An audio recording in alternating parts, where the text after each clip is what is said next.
In this video, I'm going to give you the double whammy of improving your shoulder strength and also relieving neck pain at the same time.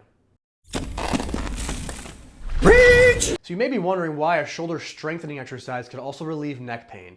So we're going to get into the anatomy first, then we'll get into the exercise. About 17 muscles that attach to the shoulder blade. So rather than getting into the weeds of every single little muscle, we're going to focus on the movement or the function. Right? So what's ideal is that we need proper shoulder blade function to support our shoulder joint itself. Because we don't just have shoulders, we have shoulder blades too. And they share motion. So when this moves here, we need motion here too. And that has to be properly stable. What is stability? Stability is the ability to control change. So it's one thing to know how to set your shoulders, if you know what that is, but can you set your shoulders and also maintain that with different movements? And this exercise is going to show you how to do it.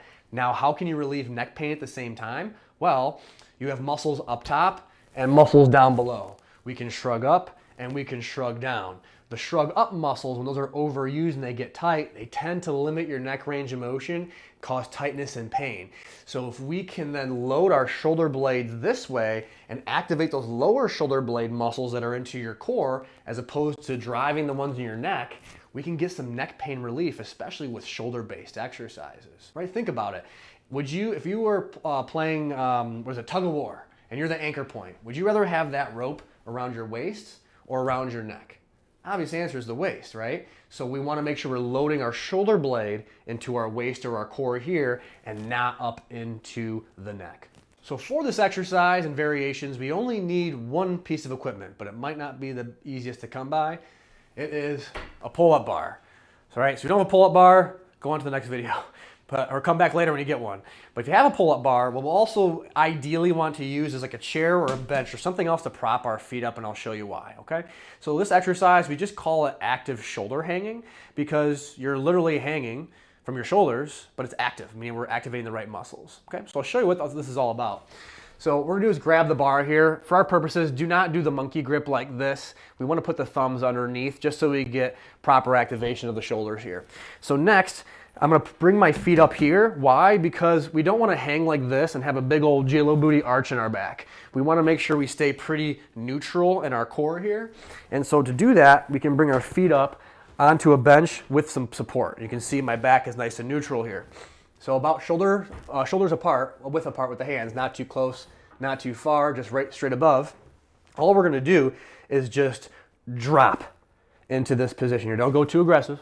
We're gonna drop here and notice the space between my shoulders and my ears, pretty darn close, right? And now I'm gonna do the opposite. I'm gonna pull my shoulder blades down toward my back pockets. And notice how my head comes up and my shoulders go down. And essentially I'm creating space between my ears and my shoulders. So I like to call this shrug up and then shrug down.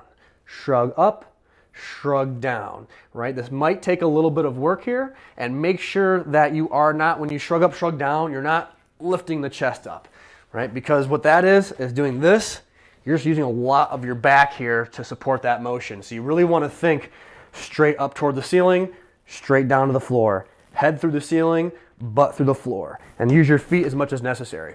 Once you have that motion up and down, then we can start doing different variations. So the first one here is that we're gonna set the shoulder blades here into an active hang as opposed to a dead hang. We're gonna do the active hang and hold, and we can simply just do controlled repetitions. Right? After that, another progression is that we can lift one leg up, the other leg, and just march in place. Once we're ready for it, we can actually hang here and hold.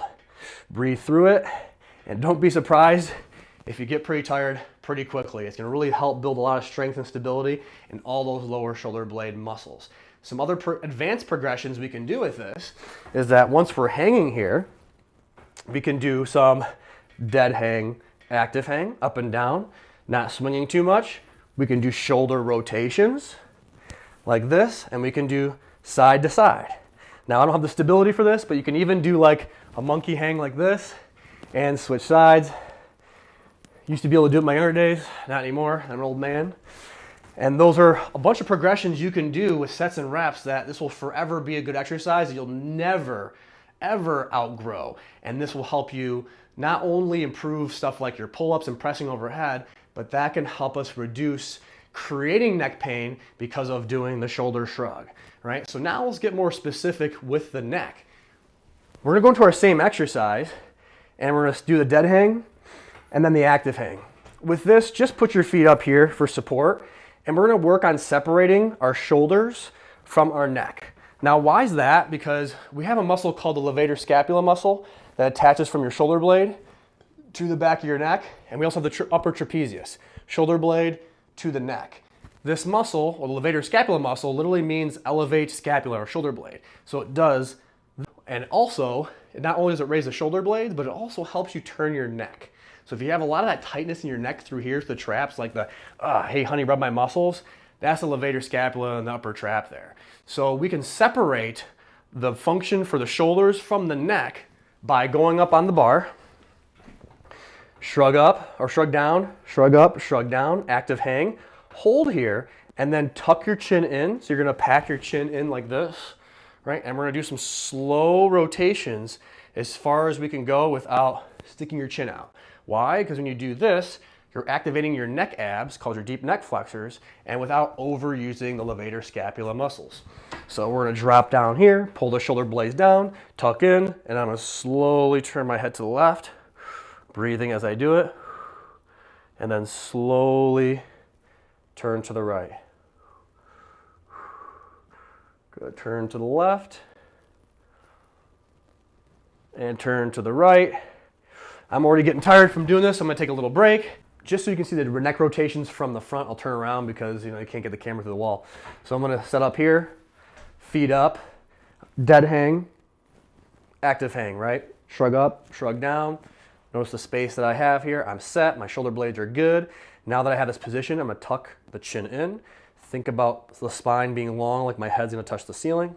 Hold that, breathe, and then start to turn to the left. Resisting the jut out, and then turn to the right. Resisting that jut out. So I'm gonna keep it in, turn left and turn right until I get tired. Speaking of getting tired, you can always do a simple 3 sets of 10 and all that stuff, but in reality with these hangs, I would hang as long as you can with proper quality. So meaning that once you start, you know how it's really good, but then as you get tired, it starts to get sloppy, kind of like a burpee. The first burpee's fine, the 50th, you're like peeling yourself off the ground. Don't push it that far. As soon as you start to feel like you're breaking proper form or you can't breathe through it, take a break and really work on just increasing your time in that position, much like increasing your time in a plank. This is truly one of my favorite, most bang for your buck exercises, essential if you want to get better at pull-ups. Don't be doing those butterfly or kipping pull-ups before you can properly do an active hang. You're waiting for a shoulder problem to happen. So if you like the information we shared in this content, it makes sense to you, you like this information, want more of it, well, subscribe, hit the bell for future content, and then please comment below and let us know what other types of muscles or movements or things you'd like to improve upon so we can custom curate a video for you.